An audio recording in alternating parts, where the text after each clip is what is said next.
नमस्कार दोस्तों, आप सुन रहे हैं रेडियो न्यूज़। देश और दुनिया की ताज़ा तरीन खबरें तेज रफ्तार में बिना रुके। आज की बड़ी हलचल।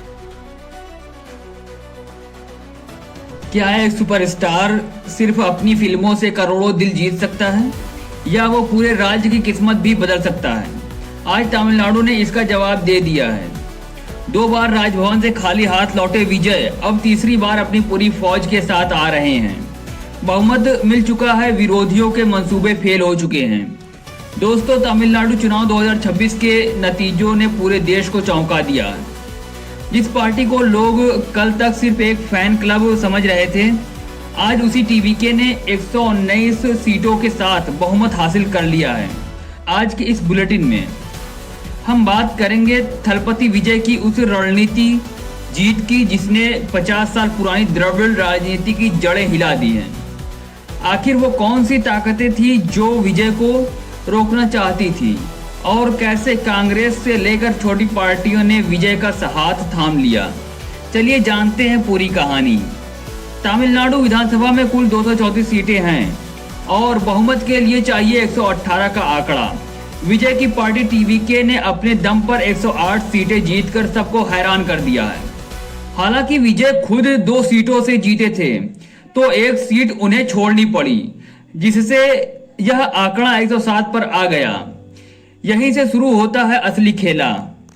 राज्यपाल ने साफ कह दिया था कि जब तक 118 विधायकों का लिखित समर्थन नहीं होगा, शपथ ग्रहण नहीं होगा।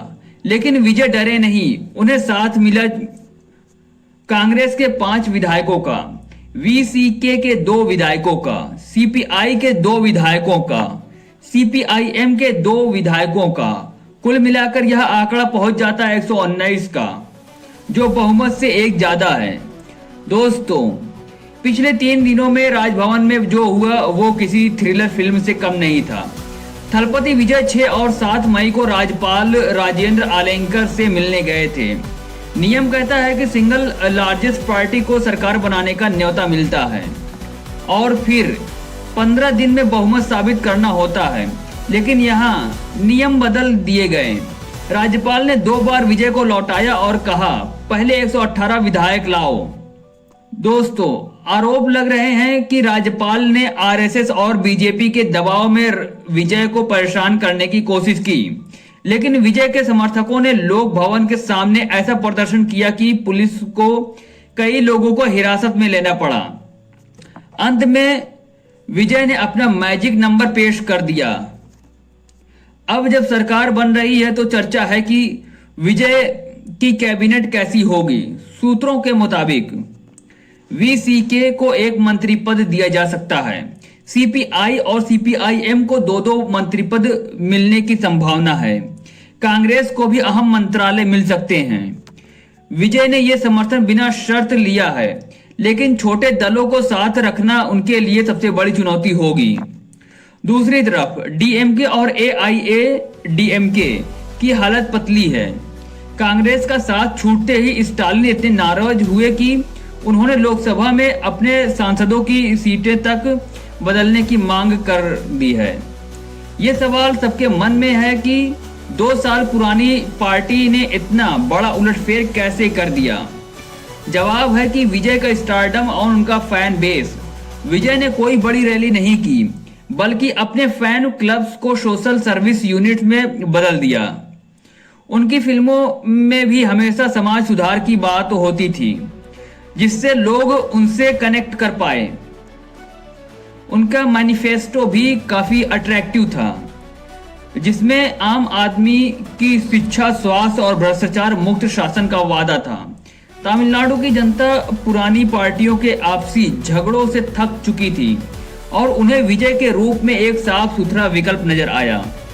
विजय की यह जीत सिर्फ एक चुनावी जीत नहीं, बल्कि तमिलनाडु की राजनीति में एक नए युग का आगाज है। जहां कभी पेरियार और अन्नादुराई की विचारधारा चलती थी, आज वहां एक एक्टर पॉलिटिशियन ने नई उम्मीद जगाई है। अब देखना यह है कि क्या विजय फिल्मों की तरह असल जिंदगी में भी सुपरस्टार सीएम साबित हो पाएंगे।